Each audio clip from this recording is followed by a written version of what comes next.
Tuesday night, welcome in. The On Texas Football Tuesday Night live stream is live as we get you rolling on the 10th of June, 20 and 25. We got an hour of football conversation, maybe more, as we get you going. There's recruiting news and breaking news at that. Jerry Hamilton just posted recently that we'll let Jeff Howe address and what is happening, what is coming. We always know the month of June into July, the recruiting bonanza for Steve Sarkisian and the Longhorns off to a real good start here in early June as summer workouts have begun. Now 79 days at the start of the college football season. Also, ESPN has put out their list of the top 25 plays of the first 25 years of this century. We'll dive into that. Surprising to a lot of Longhorn fans that Vince Young 4th and 5 in the Rose Bowl, not number one. Not number one. I'll let you see what number one is. It is up high on the list, and the Longhorns are featured prominently on a number of the top 25 plays. Also find it odd that only one play has happened in the last seven seasons, which just seems odd, but we'll dive into that coming up throughout the course of the hour conversation tonight, guys. Jeff, Rod, how are we doing? Doing good. Wonderful. Yeah, Longhorns keep cashing in. Hot. I got to say, I'm interested in how many. I mean, I don't know how often, but to get a kicker, a punter, long snapper already this early in the recruiting cycle, I don't know, Jeff. I mean, it's good, but it just tells you that I don't know. Does it seem this day and age that I don't know, developing kickers and punters seems like a waste of time? Like you could just go get one off the free market. I mean, on the open market. I kind of agree with CJ, and it's like just go steal whoever's kicker is good. They'll be really good when in the transfer portal. Go get one of those.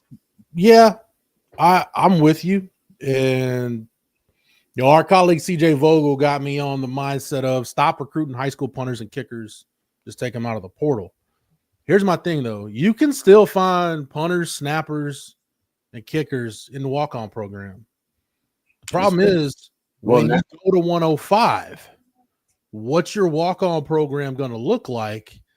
And are you better off just nipping that in the bud and saying, nope, these are the guys we like in this cycle at these three spots.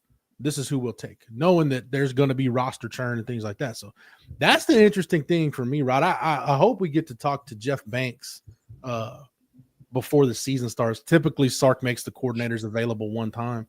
And I hope we get to talk to Jeff Banks because I like asking him about it every now and then just because it's interesting how the dynamics have always changed. Like it used to be, hey, bring in X number of guys. Like let's say you're recruiting a punter, right? I'm going to bring 4 punters into camp. Whichever one of you guys punts the best over X number of days, that's going to be our take. That's not the case anymore. You got to make those. You got to go into the spring evaluation period already knowing, all right, we're targeting these couple of guys, and we need to make the decision pretty quick. So even for specialists, things have ramped up. But overall, Rod, I'm with you. I would rather just get those guys out of the portal. But I think this is maybe a sneak peek into what they're thinking they're going to do once they can't rely on the walk-on program as extensively as they did pre-house settlement. That's true. The preferred walk-on thing is over and all that kind of stuff like that. Yeah, I mean, Sark has said they're going to save some spots for those guys because, I mean, look, you can get a Michael Taff. You know, you can have a guy that comes in preferred walk-on. Bert Auburn was a preferred walk-on. Yeah, that's where you usually get your specialists from, a lot of preferred walk-ons. But you're not going to have 20 of those guys in. You may have 5. Mm-hmm. Yeah, well, with the new July 1st roster limit of 105, it feels like just you guys cover closer than I do, but the in this cycle they've added a veteran kicker and a veteran punter and a young kicker and a young punter, right? I mean, that's kind of maybe with the 105 luxury, they can do both and help the immediate and then don't have to jump in the portal to find the next because there's supposed to be a roster limit or at least a salary cap and those kind of things, going to be, accounting for your NIL deals and whatnot, maybe not as easy moving forward and develop, especially if they're an elite. And Jeff, you can address the punter and the kicker and all the additions so far in the recruiting cycle here in the last 48, 72 hours.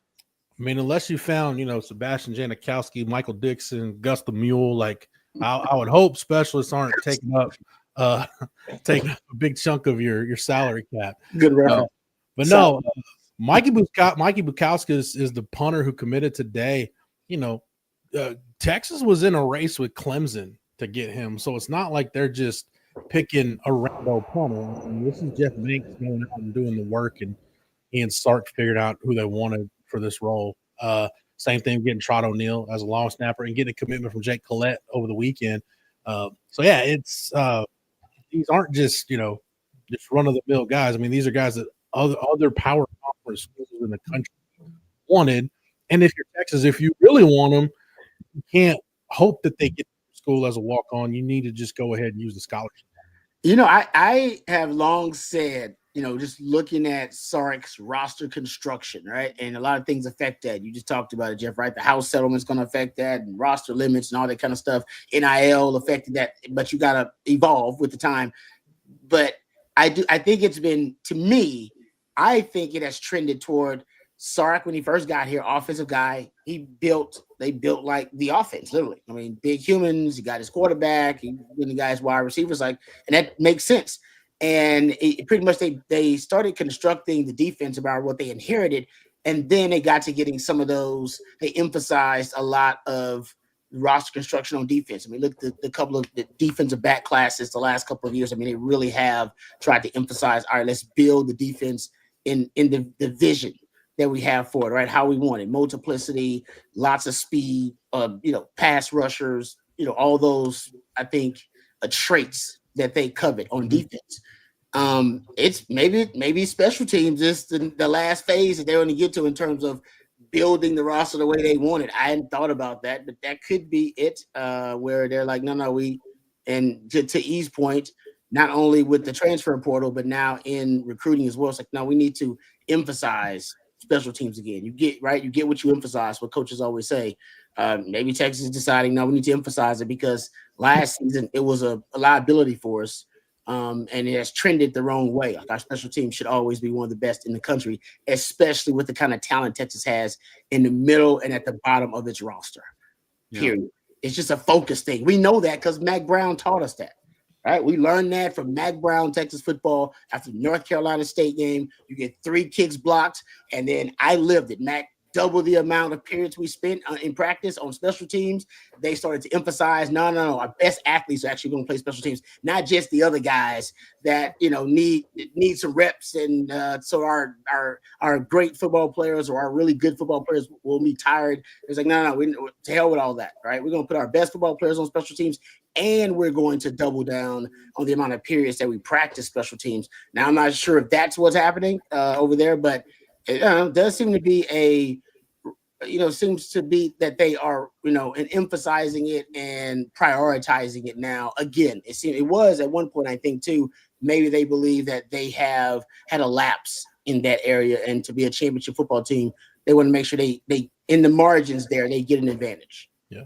Well, and I agree with you, Jeff, on the idea of hearing from Jeff Banks on this because, it's like an NFL team. When you see how they target free agents and see how they draft, you can kind of tell without them saying it what positions they feel they have to address. Defensive tackle immediately through the portal, and now in the early recruiting period here in June is obviously a priority for them, and specialists. Because, I mean, the one thing that's certain about the new House settlement and possible federal legislation that's coming on top of it, it's just the uncertainty. You just don't know. And there's people who believe that the freedom of movement that we've seen, people jumping won't be as much, that it won't be as common, that there'll be more restrictive and more, difficulties put on it. There's people that don't believe that at all. But at the same time, if you have a young high school to be, young kicker and a punter that you feel you can develop while you've solidified the 2025 specialist group, and you have, 20 extra scholarships now, maybe that's the theory there. But I agree. You got to hear from Jeff Banks on that. A great question on the line here, the chat line that we can get into throughout the course of the night. And obviously, moving forward with the recent NCAA settlement, how does that impact collectives like the Texas One Fund? We don't know yet. Folks with the One Fund, no one's really sure because the settlement starts in 3 weeks from today.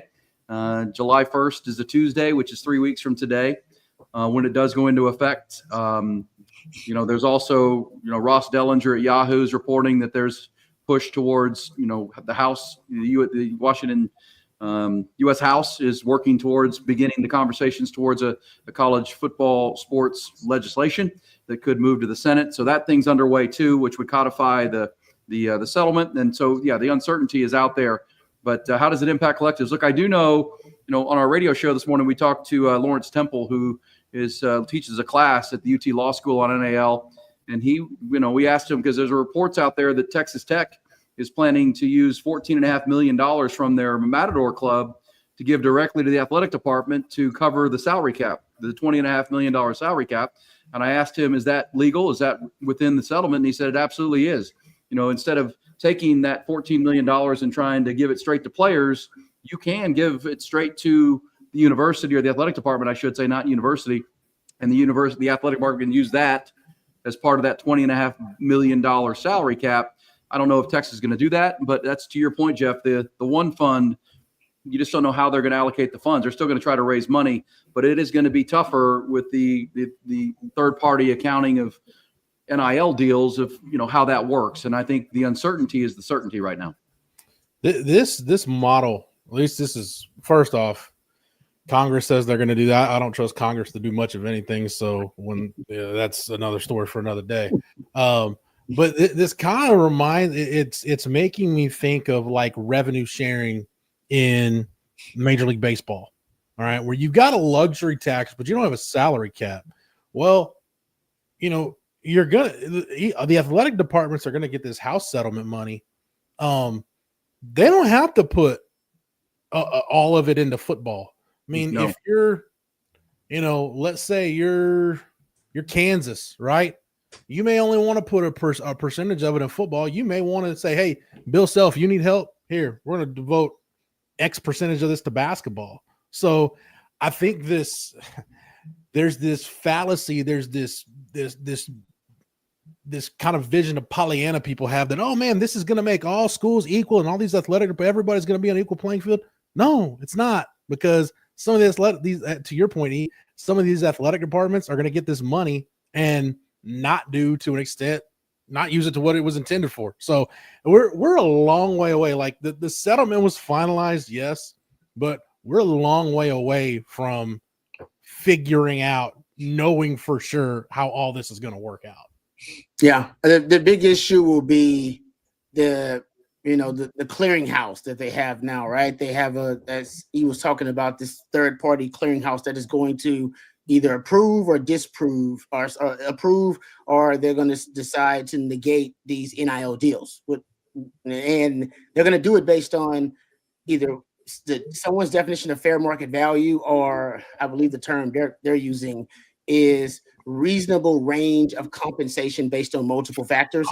I'm not sure what that means, but some people just say, oh, it's fair market value, whatever it is. So this group, the NIL Gold Clearinghouse, the College Sports Commission site, which also says that the NIL Gold Clearinghouse, this is the group that is going to be the third party that's going to be approving or deciding to, negate all these NIL deals. They said on the record that 70% of previous NIL deals, based on their standard, would not have been approved. Correct. Like 70% of them. That's a lot. Right. So a lot of this will be based on the language and the lawyers that Texas has, and the lawyers that all these big programs have, that'll be able to word and structure these NIL deals so that they will be approved by this new clearinghouse. And the thing is, the enforcement, we don't know about the enforcement either. Like, do they have the resources to enforce this stuff? I mean, all of this stuff is great on paper and in theory. Can you enforce it? Do you have the personnel to be able to enforce these rules? Because if this is going to be compliance again, and which just means self-reporting, which is what college football has been based on, then you pretty much can kind of do what you want until you get caught. Yeah. Well, they already on Friday night when the House settlement came in, they did announce who is going to be the executive, who's going to run the College Sports Commission. Yeah, that's Brian Seeley. He's coming in from Major League Baseball, where he's been more than a decade as an investigator and he's a legal background, big time legal background. So they know who that is. And again, we're all going to watch, but everything y'all are saying is spot. I mean, the questions are out there, because to go through the clearinghouse is going to lead to a conversation about fair market value.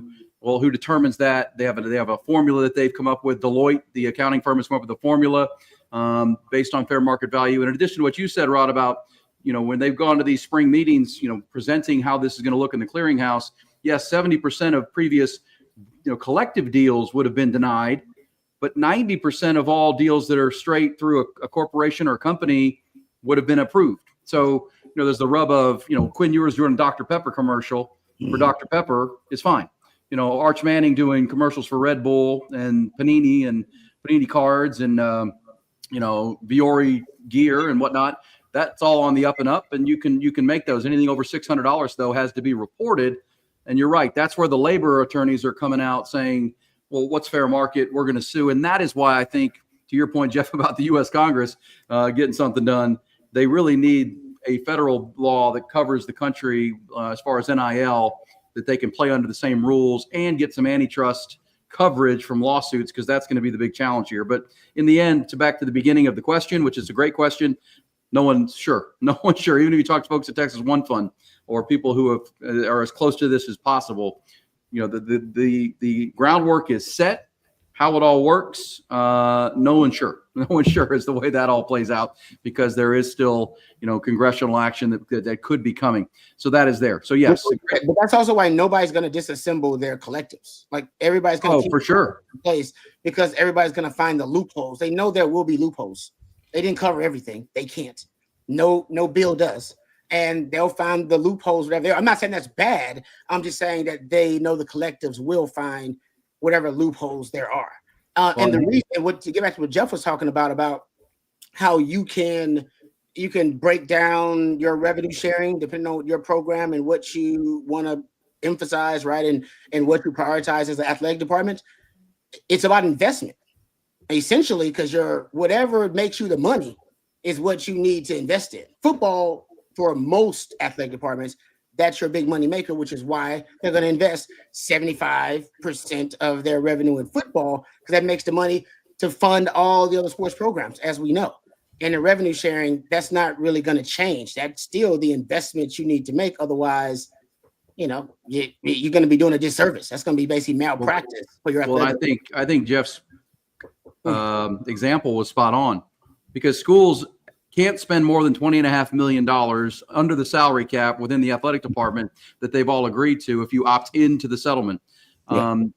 But you don't have to spend $20.5 million. But yes, once you spend the money, you can spend it any way you want within each athletic department. So yes, if Kansas basketball wants to devote, because the idea is most schools will spend 85% on football, 10% on men's basketball, and divvy up the rest. But if Kansas wants to put 20% into men's basketball and less into football, they can do that. A school like UConn or Syracuse or any of those basketball schools can do more to basketball. School like Vanderbilt might put more into baseball with 30 plus scholarships now potentially. Mm-hmm. It really is up to them now, but they're all agreeing. If you opt in, you're agreeing to not spend more than $20.5 million. Yeah. And you're right about not disbanding collectives, because there, as we just said with the Matador Club at Texas Tech, that money can be used directly to cover that $20.5 million a year, and that's going to escalate as revenues rise. Here is the Ross Dellinger tweet I was talking about. Came out this morning. The Power Conference has released a statement, united statement, applauding the discussion of a new House bill that is circulating, and there it is in the wake. And this is, this is the 5 conferences. When do they ever do anything in unity? But they're all saying we appreciate that the House of Representatives in Washington, D.C. is beginning conversations about a bill that who knows how long that takes, if anything is actually there. But as they say in their statement this morning, what they're looking for is replacing the confusing patchwork of state-by-state NIL laws with a national standard, affirming student-athletes' rights to profit from their name, image, and likeness, requiring academic support and ensuring access to mental health, well-being, and resources, prohibiting student-athletes from being considered employees. That's important right now. And then protecting rules that serve the educational mission of college athletics. So, this all has been working. That's why they've been to Washington, D.C. over and over again. That's why the president played golf with Greg Sankey and the AD at Notre Dame on Sunday. To make this thing, it can work, and we all will hope it can. It's a 10-year injunction to get the house in order, the college athletics house. to make it work without more lawsuits and more legal action coming over and over again, it's going to take something on a federal level, whether we like that or not. It's really going to have to. And all I will say to that is, as skeptical as people can be, like Jeff and anybody else, like Greg Sankey, the powers that be in college athletics, Nick Saban, have all said we need federal interaction in this if it's going to work, because of the lawsuits, and the same thing that brought down the NCAA will happen again. Yeah, no, there's no doubt. History will repeat itself if they don't. That's why I also think they need more leadership, right? I think there needs to be more leadership on the side of college sports, more unanimity, right? Even if you need a college football commissioner, whatever it may be, whoever wants to take on that role. I know Nick Saban said he does not want to be that guy. Mac Brown ain't doing nothing. Go hit up Mac Brown, but they need more leadership, so they do have an organized vision about where the future of major college sports is going to go. And I think at one point the players, there needs to be some, I know unionization, but there needs to be an organized voice from the student athlete kind of player side of things too. Because if we're getting closer to that, I know we're just kicking the can down the road. They don't want employment, but as we're just getting closer and closer to it. I mean, nobody wants to, but we're just getting closer. Well, I mean, we just read those key highlights, Rod. They prohibit student athletes from being considered athletes or employees of the institution. They're still trying to thread the needle of, I know it. We're paying them. They make us a lot of money, but we're not employing them. it's great. Yeah, they're still trying. That's why they need antitrust exemption of some kind. If it looks like a duck, it's probably a duck. I know, but I think it can't stabilize. Like college sports won't it won't be able to survive if they do become employees. Like that's basically the gist of it. And I think we all want to survive. It's still going to hit a blow. Like, man, women's sports is about to take a blow because of this. There's no doubt about it. A lot of the Olympic sports are going to take blows across the board because they're going to be athletic departments that decide, listen, man, it don't make money for us and we just can't afford it, period. Yeah, 100%.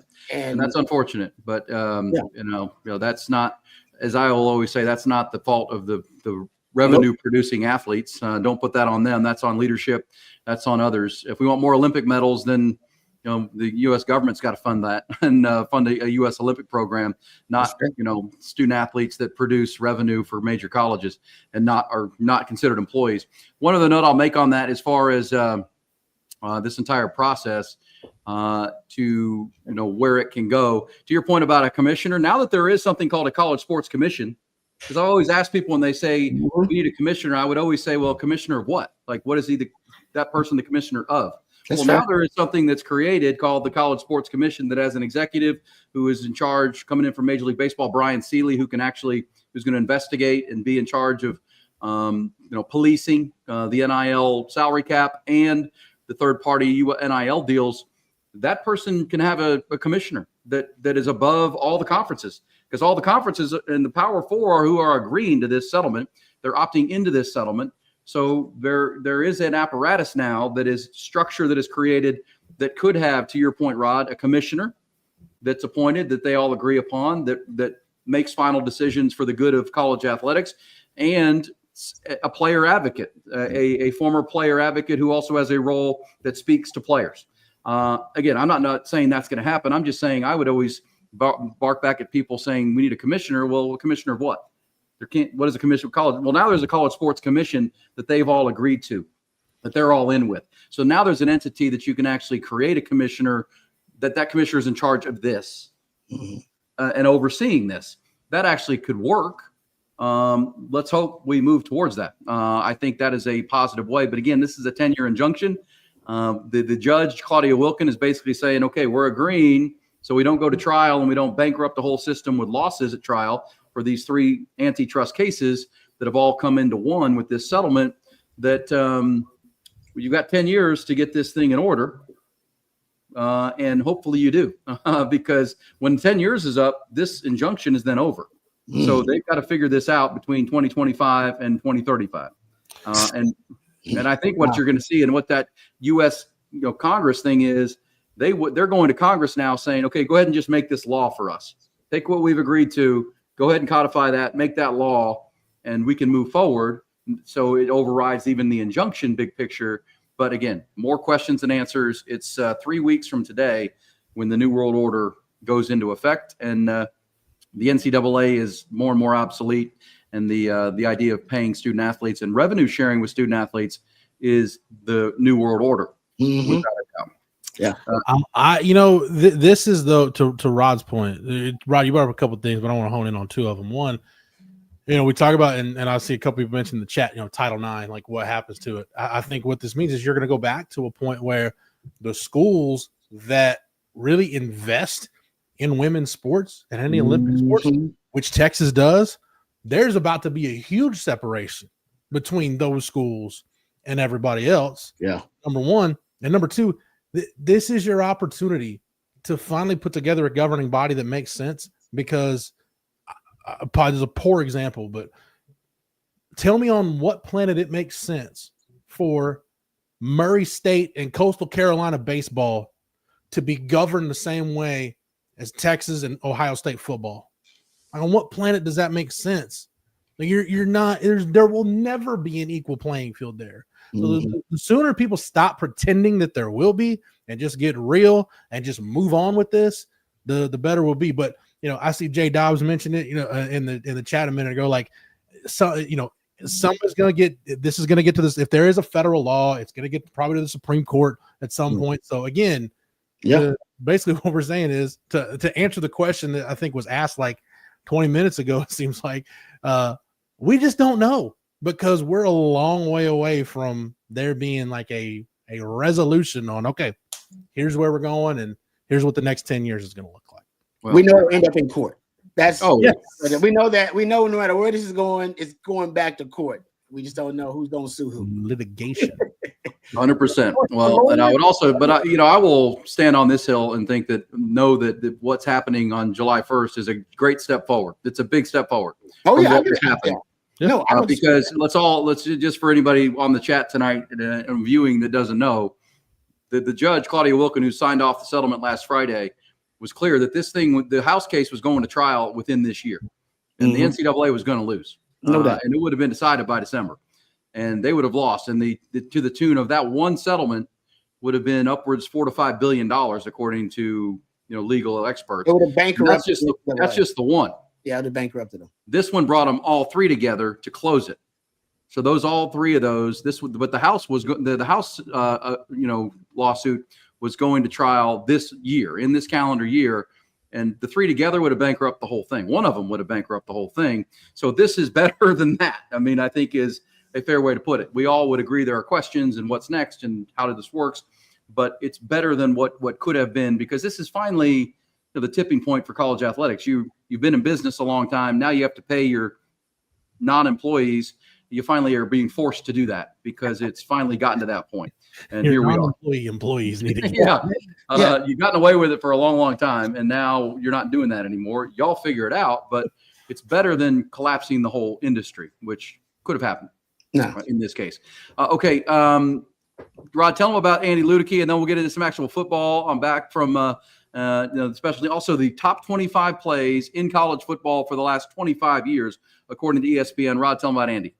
Yes, let me tell you about Andy Ludicky and his team. We appreciate Andy and his team for being a part of our team here at Owen Texas Football. Listen, if you, like myself, got your hands in multiple businesses, my friend Andy can do you a great favor. He can find you different businesses that will suit you and your financial goals. That franchise ownership isn't for everyone, but if you have a desire to take control of your financial destiny today, reach out to Andy Ludicky and his team, and they'll take you through a very detailed process to find you businesses that will fit your skill sets and your financial goals today. Reach out to him. You can call him at 404-973-9901. That's 404-973-9901. Or you can reach out at Andy@myperfectfranchise.net. That's Andy@myperfectfranchise.net. If you're looking to leave the corporate rat race, Andy can help you with that, kind of change your financial future and your financial destiny. You can do that with Andy Ludicky and his team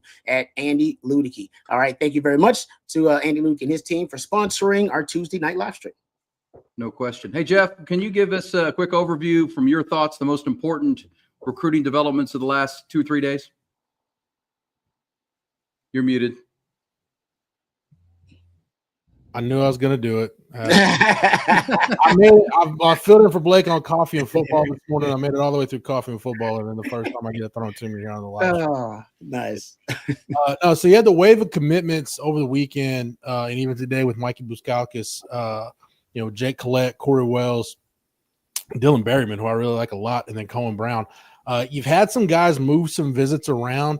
I think the big one that broke this afternoon, Jerry Hamilton reported this over at ontexasfootball.com.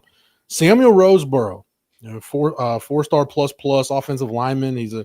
Could be a guard, could be a right tackle out of Clearwater, Florida. His mom lives in Austin. Texas has been sitting in a really good spot in this recruitment. He was going to visit next weekend. He's moved that visit up to this weekend, and that should be his last visit.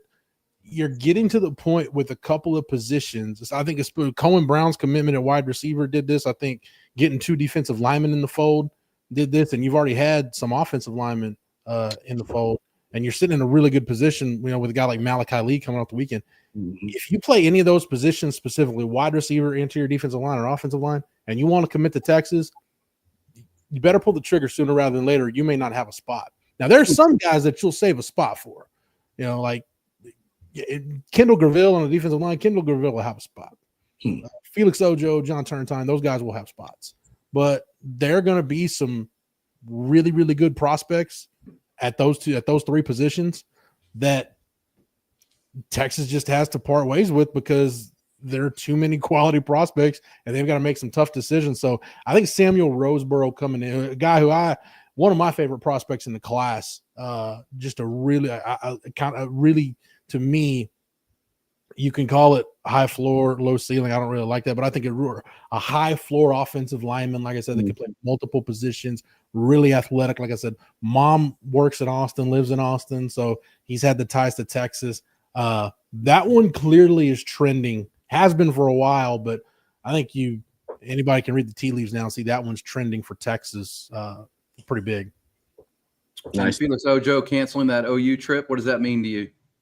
Yeah, we talked about that in the recruiting breakdown today, myself and Jerry and CJ. I think that's more of they had been on the periphery, and I think that's let's call it Felix Ojo doing some recruitment maintenance, right? Like he's not going to Oklahoma, probably wasn't going to. There's no sense in taking the visit, especially if he knows where he wants to go. This offensive line class, it's got a chance to rival that 2022 class, the Kelvin Banks, Cam Williams class. Just in terms of the number of quality guys that have a chance, that have legitimate NFL futures. There's quite a few of them in this class, depending on how the dominoes fall. But like I said, Samuel Roseboro is a guy that you figure Felix Ojo and John Turntine III, they're going to have spots.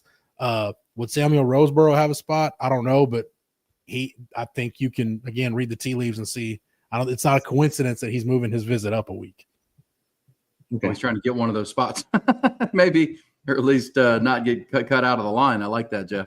All right. So, and what's the calendar for the next several weeks for Longhorn fans that are watching on a Tuesday night? This was a big recruiting weekend this past weekend. How many more of those are to come? This weekend and next weekend, and then basically get everything you can in before July. July is going to be dead except for a couple of days here and there, but for the most part, July will be dead. So this is when the bulk of the visits are going to happen. The off-season visits are going to happen in the next couple of weeks. And obviously keep it locked here on Texas football to make sure you know the very latest, whether it's coffee and football, the recruiting breakdown, any of the conversations, and on a Tuesday night. Before we get into the ESPN Top 25 plays of the last 25 years, let's go ahead and let you know about Advanced Pain Care, a couple of Longhorn legends who are involved in some of these plays we're going to talk about coming up, telling you don't put off the pain care. Pros know the pain stops here. Physical therapy helps me as an athlete then and now. And do I still need therapy? Yes. And Advanced Pain Care helps with that. Injuries will stack up. They'll add up. You can't let those injuries get you down, and Advanced Pain Care has been very helpful for me. We can help with whatever's got you down, from nerve damage to our spinal cord stimulator. Pain is inevitable. Suffering is optional. Same-day appointments available. Advanced Pain Care. The pain stops here. All right, guys, let's dive in. And here is what ESPN, it's the 25th year of the century. So everyone's doing their top rankings of the best things in the first 25 years, first quarter century. And ESPN came out today with a good clickbait conversation about the best plays in the first 25 years, impactful plays. I have some disagreement with how they rank these, but see if Matthew can put that up for us and see if we can have a look at what ESPN thinks are the best plays of the college football first 25 years. Kick six is number one. Okay. That's Auburn, Alabama. That's the kick through the end zone, the field goal attempt, and the Iron Bowl returned 108 yards for a touchdown. You see number 11 there on the right side of your screen. Kick six. Number two on the list was the Boise State Statue of Liberty play 2008 Fiesta Bowl to beat Oklahoma. Man, they put the hook and ladder and the Statue of Liberty play together. And don't you need to throw in the proposal? Didn't the proposal happen at the end of that game too? Oh, yeah, the marriage proposal. Yeah, that was the 43-42 game, and you had to stay up late to see it on New Year's Day, coming out of New Year's Eve. But the hook and ladder, the Statue of Liberty, one of the great finishes. Jared Zabransky. Remember, he threw a pick six in the fourth quarter. It looked like he lost the game for them. They still came back and won that ball game. He kept his jaw up, and they still won that ball game. And then number 3 on the list is the invincible touchdown, 4th and 5. Vince Young with the TD. This is where the first, I will say, winning a national championship game should supersede the other two. That would be those are great plays, Iron Bowl, Fiesta Bowl. I would suggest that any play that wins a national championship should be ranked higher. I agree. Here's the thing. In hindsight, what did the kick six change? It didn't change anything because Nick Saban still went on to win a bunch of national championships. Right. Alabama. So in hindsight, the kick six really didn't change it. A great moment, not taking anything away from Auburn, but it didn't change anything. I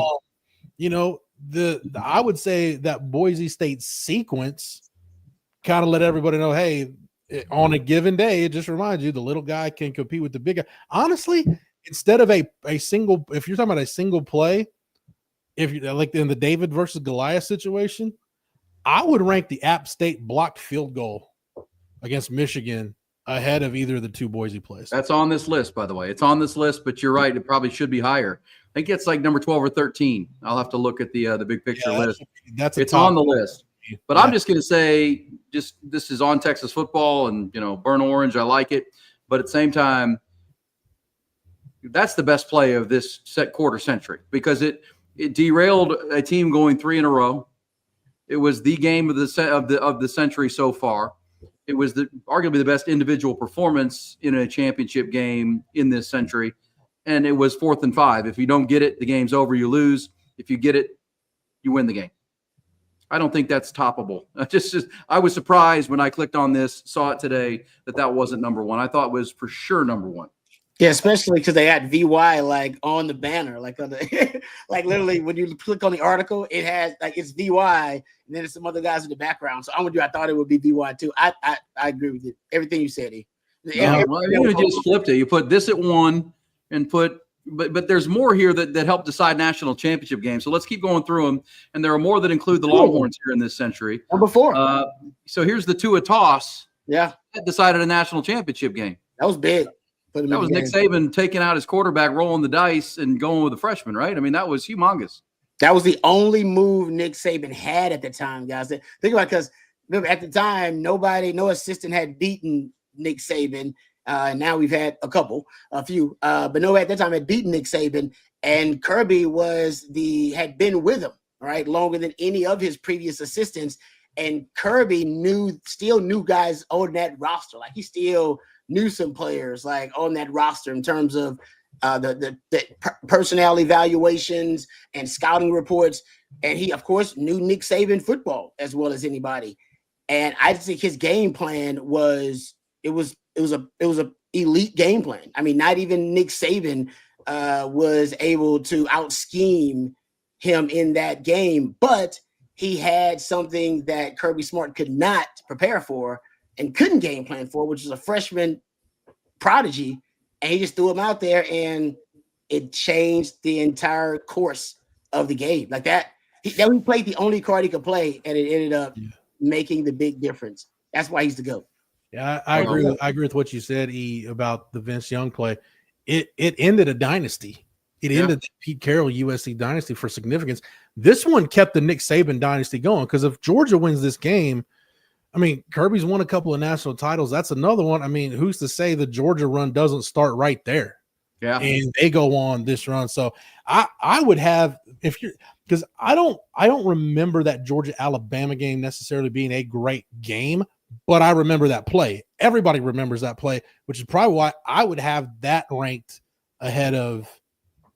I would have it ranked ahead of the Boise play. I would probably it's in the top 3, top 5. And now when you think about the first quarter century of football, I mean, to your point, Rod, I mean, Nick Saban realized that Jalen Hurts was not going to move the ball against that Georgia defense. Yeah, you know what I mean? He took Jalen Hurts out of the game and said, this quarterback is not going to move the ball against this defense. He can't execute the forward pass enough for us to do it. And now consider that Jalen Hurts just won a Super Bowl. I mean, on the big picture scope, he went to work on it, went to Oklahoma. We know the story. It's such a cool story. And Tua is in the NFL too. That's to me, Vince, and then that's 1-2. That's a good. That's 1-2. Yeah.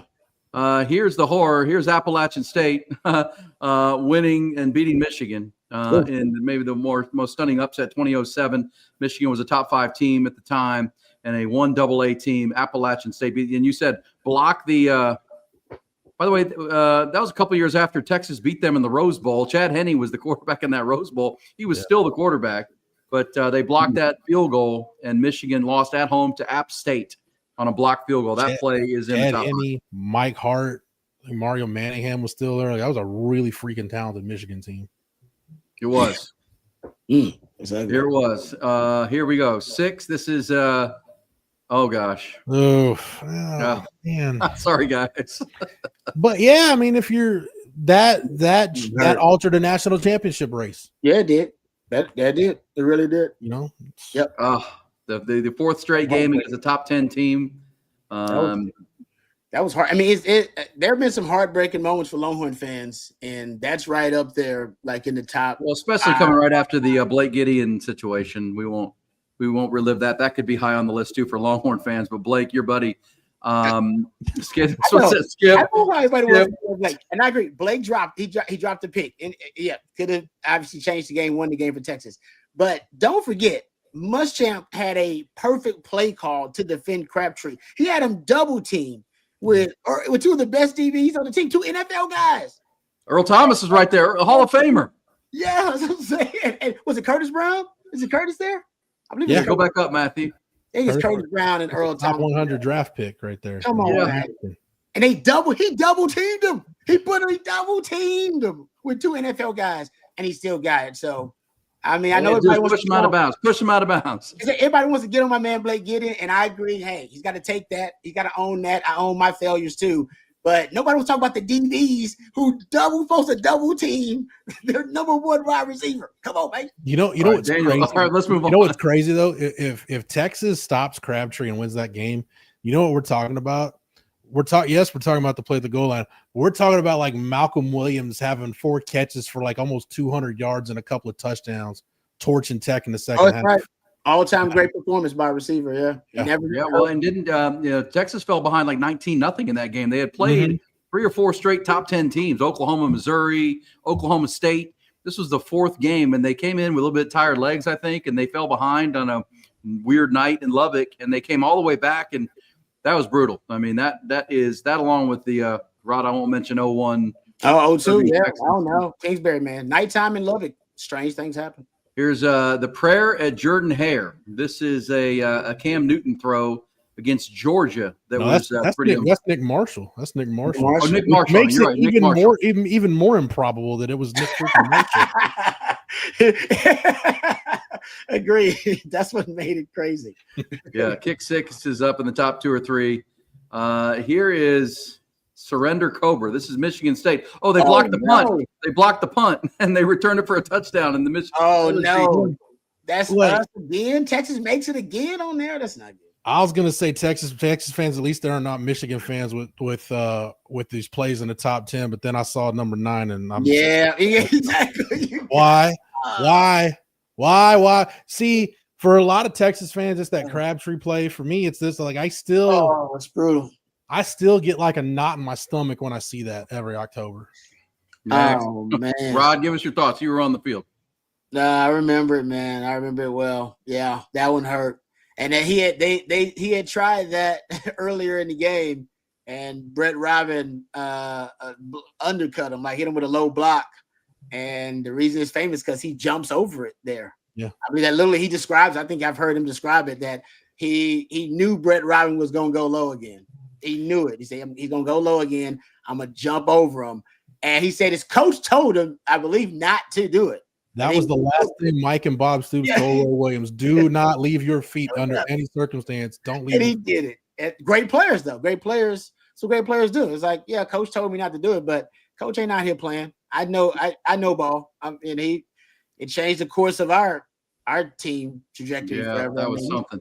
It's Jeff and Rod, I was standing on top of the I was standing on top of the press box at the Cotton Bowl when you could still go up outside and look down. Oh, yeah.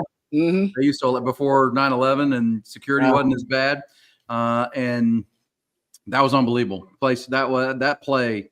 Still, it was 7-3, right? It was 7-3. Yeah, yeah. I'm thinking, And man, that was the one. Mac was afraid of the wind a little bit. Didn't want to let Chris throw the ball in the wind and all that. There was a lot going on in that game. Yeah, we didn't play Set B. Didn't play Set B. He wouldn't put Set B. That's what it was. After that game, Set B started after that game, and I believe he was rushing for 1,000 yards, right? Yeah. Yes, he did. He had like 200 plus in the next game.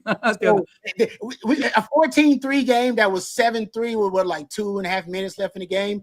I'm going to say, and I bet, to this day, Mac McCrest's not playing Set B, the late, great Set B. Shout out to I know people want to move on from this, but to your point, as tough as a good player as Brett Robin was, Set B didn't play because he was worried about picking up blitzes. And this guy jumped over Brett Robin to sack the quarterback for a touchdown. Dr. Brett Robin, by the way, Dr. Brett Robin. Dr. Brett Robin. Dr. Brett Robin, no doubt. All right, let's keep going. You saw the next one. I think this should be higher too. I mean, this is the early part of the century, but this was the defensive pass interference call, Miami and Ohio State. Oh, yeah. Phantom pass interference call. I mean, that prevented a Miami national championship there. It went on to double overtime. Ohio State won the game. Rod, you're the DB. Was that defensive pass interference or not? I thought it was. I remember thinking, like, I don't know if you're supposed to call it at that juncture, but I think it was actually contact before the ball got there. Miami fans were mad that it decided the game and it came late. Yeah, and the flag was dropped by Randy Crystal, who I'm doing the show right as every Tuesday night from Onion Creek neighborhood here in South Austin. Randy was a longtime member here at Onion Creek. He dropped that flag legendarily, and Miami fans will tell you that that cost them a national title. And that was, think about who was in that game. That was Maurice Claret was the freshman phenom in that game. Willis McGahee got his leg blew up in that game. Remember that was definitely pass interference. He was definitely there early. I mean, now whether you're supposed to call that or not in that juncture, that's a different discussion. Oh, by the way, so I think it was pass interference. I just watched it. LSPI. LSPI. Yeah, LSPI.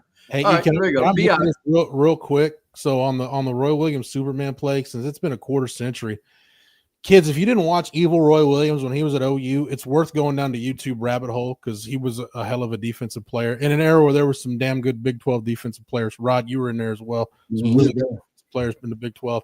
And I'll always hate that because I lost a bet at school and ended up having to go to school that Monday. I had to wear an OU shirt and sing Boomer Sooner in the cafeteria at lunch. So that's another reason why I can't stand that play when I get reminded of it every October. That's great. I've never sang that would hurt me if I had to sing that damn song. I would. I owned up to my part of the bet though. Yeah, man. That's wild. Unbelievable, but significant. Not there. It was one play in a pretty unspectacular college career from Jadeveon Clowney, but that's just my opinion. That someone I don't mind being in the top 25. I just don't know that it needs to be 11. And I certainly think that Miami-Ohio State play should be, to our previous conversation, higher because it decided a national championship. Those are the most important plays of the first quarter century. If it decides a national championship, like Vince, like Tua, and like that pass interference call, I think should be higher. But I understand ESPN and what they're doing here, but Jadeveon Clowney with the car wreck play. We'll get to number 12 and more of these all the way to 25 real quick here on the On Texas Football Tuesday live stream. It's a fun walk down memory lane. But let me tell you about Mark Saunders and the team at Allstate. If you're in good hands, well, you will be with Allstate. We always say when you go to bed on a Tuesday night or any night, are you in good hands? And we've had a ton of storms rolling through here. We know that can be a factor. And you just want to make sure everything you've got is covered. And that's where Mark Saunders and his team, he's a Texas alum, 35 years, or, going on 40 now in Central Texas, Williamson County and Travis. He is your All-State agent. All you have to do is call him at his office when you get a chance, 512-218-8571, and ask yourself, are you in good hands? Whether it's your home, of course, all your cars, your boats, your extra toys, your extra houses, potentially motorcycles, RVs, ATVs, whatever it might be. Make sure that everything is covered and covered at the best rate possible. People are rising jacking those insurance rates. Make sure you're getting yourself covered and ask yourself, are you in good hands? More than 35 years of experience you will be with our great friend and Texas alum, Mark Saunders, 218-8571. Give him a shout tomorrow. Set up that appointment. Talk Texas football and Texas sports with him. All right, back to it. Jadeveon Clowney, 11. Here we go. This is Johnny Manziel. Somebody's going to say next on the chat line. This is Johnny Manziel with the Ryan Swope play in 2012, November of that year, the upset of Alabama when Alabama was the pinnacle of college athletics. That was an unbelievable game. And an unbelievable performance. He and Ryan Swope and Mike Evans, that offensive line, that was a heck of a game. There's Chris next. Yeah. No, it was. That's one of those marquee moments for Johnny. I mean, for Johnny football. So I can see it being in there. I don't know if I'd have it that high, though. But in this day and age of NIL, guys, remember the SI cover with him after the controversy? I think we all do. It said college athletes should be paid. Well, here we are, 2025. It took 13 years from there, and here we are. Only Texas A&M could find a way to spectacularly squander that kind of momentum as a program. Oh, yeah. He made a lot of coaches a lot of money. I know that based on his performance. Mm-hmm. Now, I think this should be higher, too. This is Orange Crush. This is the Hunter Renfro national championship winning game touchdown.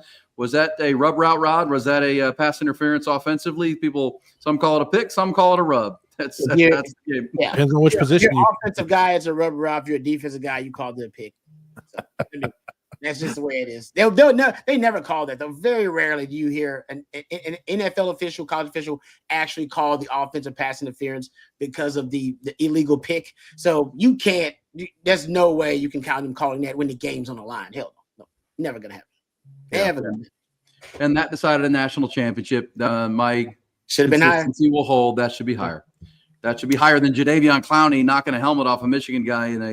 You guys remember who the play caller for Alabama was in that game? By the way, in the game when they lost to Clemson, was that Sark? That was Sark. That was the one game that season he called plays because Lane Kiffin had already moved on.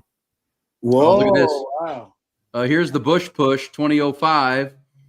They would have lost here, but remember they now the tush push is a big controversy. Reggie Bush helped push Matt Leinart into the end zone on a goal line situation. If you remember that, I remember watching that play from a tailgate party on the 40 acres. I was walking from the stadium to my car at Schultz Garden because we had done the pregame show there. And I watched that. I stopped at a tailgate to watch the end of that play. And you could hear, because everyone wanted, this was Texas meeting USC in the Rose Bowl that year. People didn't want USC to lose. They wanted USC to win so Texas could face them in that game on January 4th of 06.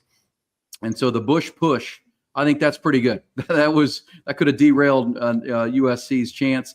And that was a couple Heisman Trophy winners in Reggie Bush and Matt Leinart. And there was some controversy there because it's illegal. It was illegal. Yeah. It was illegal, right? Yeah. And it was illegal by the rule book there, right? No, yeah, that was illegal. They just didn't call it. Yeah. They violated the rule book. They just didn't call it. At Notre Dame. They won an undefeated showdown between Texas and USC, too. Everybody did. All right, Reggie in the fog. This was one of those late night games on the West Coast. It looks like Oregon State. I don't remember this play, but maybe you guys do. I remember his run against Fresno State the following year where he weaves it and then gets pinned in on the sideline and then stops and cuts it back. I remember that Fresno State run more than I remember anything against Oregon State. Okay, there's jump past Tim Tebow 06 against LSU. I remember that jump pass. Yeah, but It wasn't it was only iconic because we hadn't seen anybody do it. I don't know if it deserved. Well, and he was such a goal line runner too for him to stop and jump up and throw the ball. That was big. I think that's an SEC play. Bluegrass Miracle. What is this? This is for me, I think that one should be higher.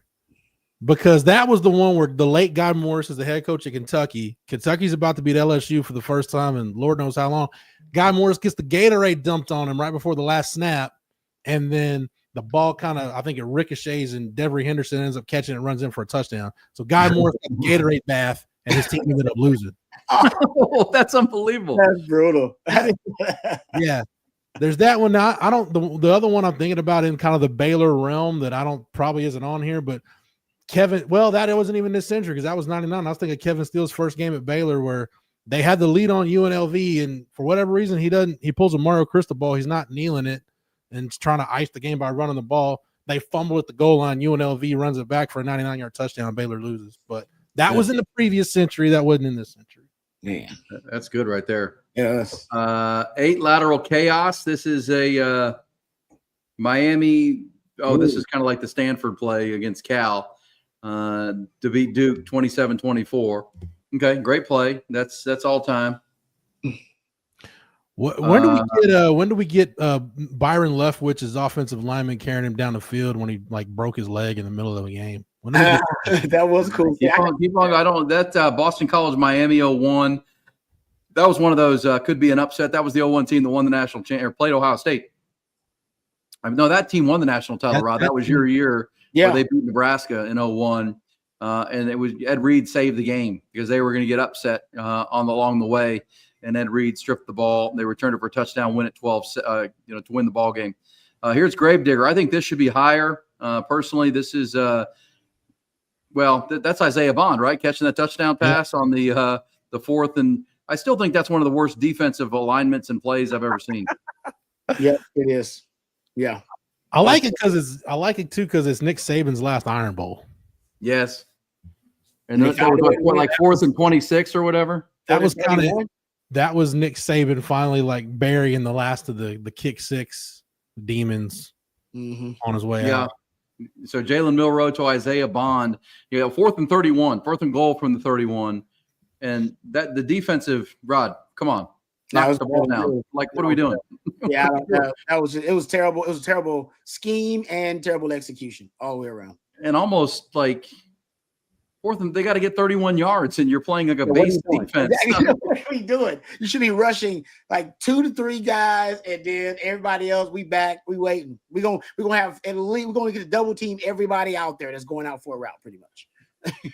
Here's back 41 flash reverse pass. This is an Eric Crouch play, one of the greatest plays in that program's history. Okay, that goes back. That was to 21. The last great play in Nebraska history. I think that's true. I don't. Here, look at this Trinity down in San Antonio. 07. Yeah. See, I would have that one. I don't know. Maybe just because it happened before, I would have that one higher than the Miami Duke one. 15 laterals. Good Lord. Yeah, I remember seeing the highlights. Nobody watched that game because it was Millsaps and Trinity, but they won the game. 61 yards. Took a minute for that play to happen. What we got to do here to get a Jordan Shipley kickoff return? We get a Vince Young to line with Swede. We get something here before too long. So here's I don't know. This is Arkansas and Ole Miss in a game. Nonsense masterpiece. Keep going. Go on through, Matthew. We'll go ahead and wrap these up. And see, I think this should be higher. That's Cam Ward's highlight run that kind of sealed him the Heisman Trophy against LSU. He might have been the best player of the first 25 years of this century. Newton? Yeah, Cam Newton. What did I say? Cam Ward? Yeah, Cam Newton. Okay, yeah. Yeah, but so it was Cam Newton. He ran through 6 different defensive LSU players and ran 50 yards for a touchdown. Kind of sealed the and he dragged a corner about 8 yards. It says there, Patrick Peterson, an NFL corner, into the end zone. That guy, it kind of signified what he did for Auburn to win the national title that year. Dragging LSU defenders all the way into the end zone. Tyrann Mathieu, Patrick Peterson, and he was just unstoppable. That was his signature play. That should be higher. Gaddis asking in the chat. This is ESPN's top 100 plays of the last 25 years in college football. Top 25 plays. Yeah. Oh, it's top 25. I thought it was top 100. Yeah, we're not going 100. This is the last one. Lamar Jackson won a Heisman Trophy. He was a highlight reel that year, a video game, no doubt. So there you go. There's your 25. I think the national championship winning place would be higher. And Texas was on it 3 times technically. 2 were bad plays for Texas, and 1 was obviously Vince Young's touchdown. Well, my objection is, I think if they looked at it and said there, so really of all the 25 plays, there's only been 1 since 2018. There's been 1 great play since, because the 2023 was in there, and that was the Isaiah Bond catch in the Iron Bowl. But that's the only one since 2018. There's been 1 play since 2018 that was that memorable. I disagree. I mean, nostalgia. This may be recency bias on my part. If you're talking top plays, 4th and 13's got to be a contender for a top 25 spot. It's a great play. Just talking about single plays. Arizona State.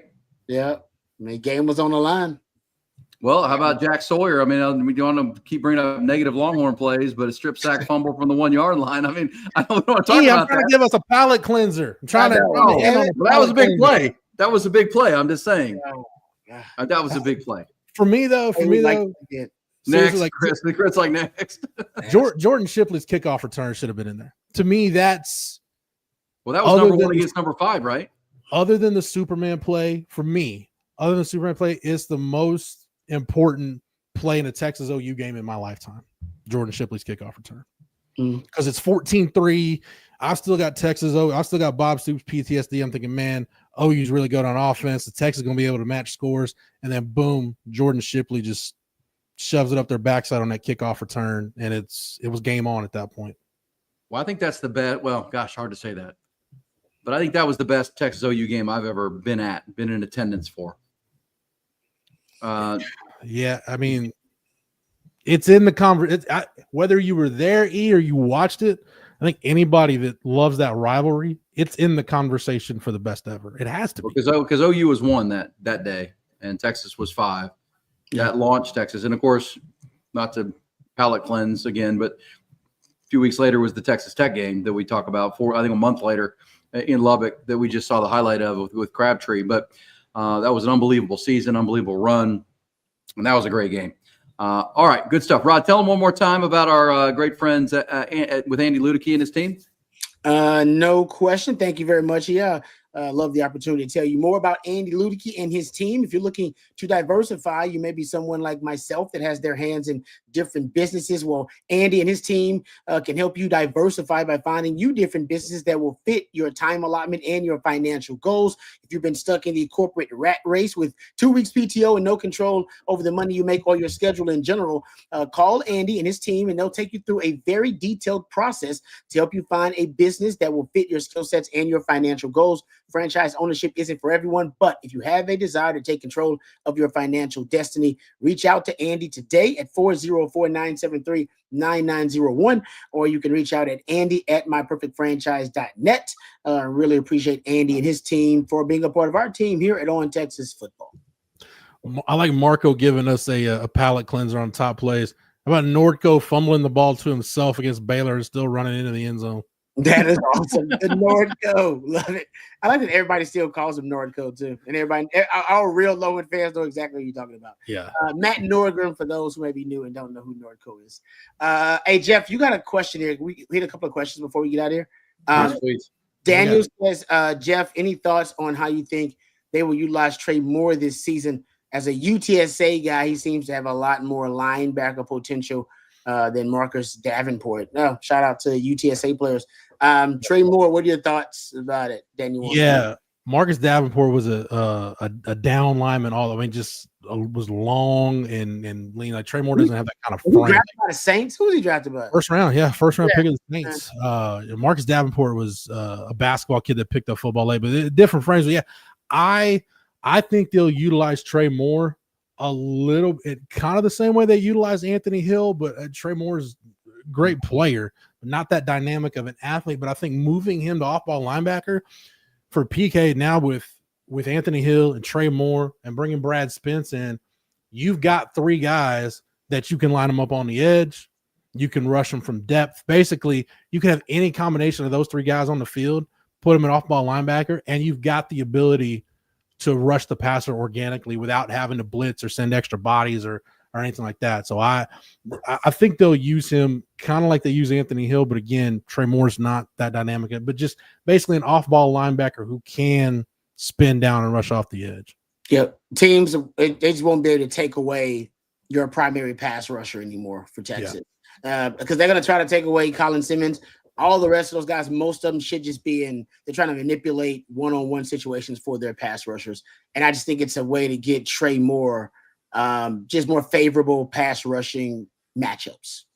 You know, I mean, well, you said this before on a Tuesday Night Rod. I don't know if this is an intentional thing. Maybe it is, but the way they featured Jahdae Barron and let him develop in certain roles, which highlighted him as a first-round draft pick. I mean, I don't know if Trey Moore will be a first-round pick, but Anthony Hill now has shown he can play linebacker, but now they're going to use him, especially, along with Colin Simmons, as that, pass rusher, which allows Trey Moore to kind of feature his ability, as the texter said, or the chat question said, feature that he can be a versatile player in the National Football League too, in the right defense and a good player. That's the kind of cross training I think we're watching now as you build depth, something you were familiar with when you were playing. Yeah, and it'll open up more teams to have you on their board, right? Somebody like, hey, we don't see him as a guy that can rush the passer and be on the edge. We see him as a linebacker. So you'll have more teams that'll consider you on their board. If he was just going to play as an edge defender, some teams may go, now he doesn't fit, our archetype, all right, for the edge defender we want. So I agree with you. I think Texas wants all their guys almost to have a secondary position now. Yeah. I almost feel like that is the thing on defense, and it's just added value for something else you do really well. But I feel like that's because I've heard. I think Kyle Flood has that. I think he has. That's his philosophy with offensive linemen too. I don't know if he says it that way. They just say cross training, but essentially you have a secondary position. You have your main position and a secondary position. And I almost feel like that's the case on defense. I almost feel like half the damn defenders got a secondary position they play. Brad Spence's cross training, Anthony Hill's cross training. We know Colin Simmons, they stand him up sometimes and has sometimes he's in a 2-point, sometimes he's in a 3-point, So I think that's going to be the case going forward. Not for everybody. Some guys are more specialized, but most of the guys they're bringing in, I think they're going to have, secondary positions they can play as well.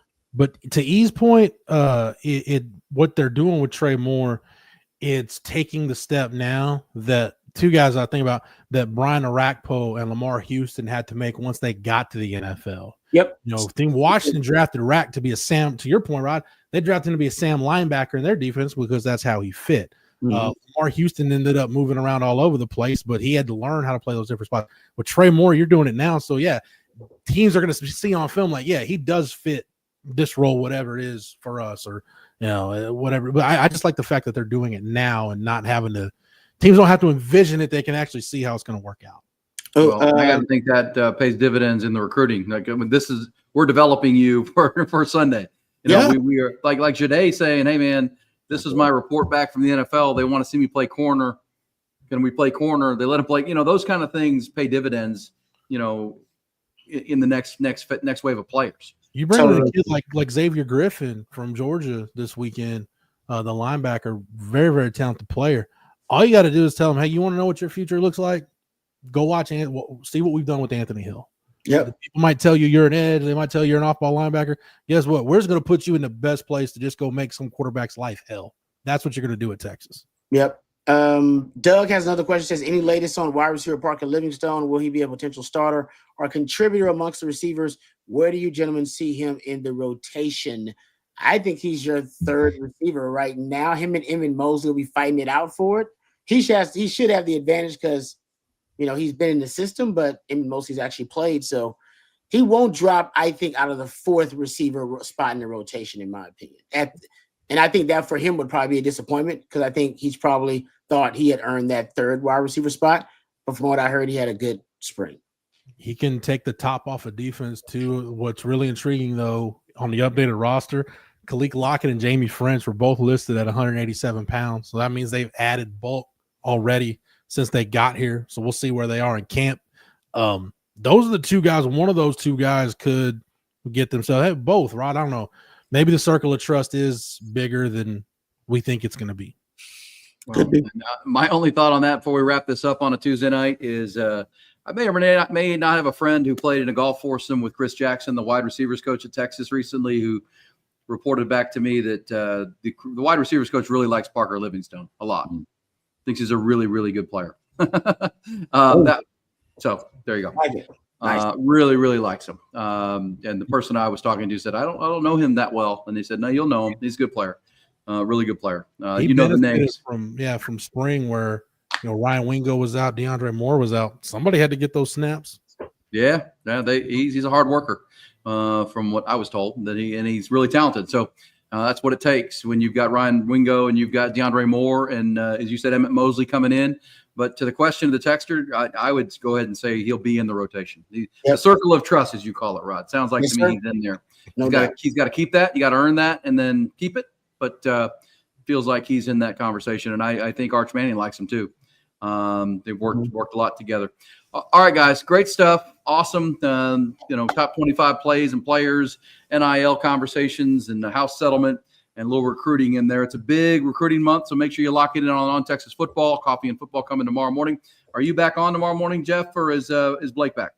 I'm under the impression that Blake will be available, but we shall see. I got that call to the bullpen phone rang about 8:05 this morning, so we shall see. I'll be ready. Rock and roll. Looking forward to it, and looking forward to the next week. Every Tuesday here in June, covering recruiting, college football conversations, the changing landscape of college athletics. Thank you, Rod. Thank you, Jeff. Thank you, Matthew, for posting all those things, all the questions, all the conversations. We'll do it again next week, no doubt about it. Thank you, Cisco and everybody. Let's hook them. Hook them. Thanks, Matthew.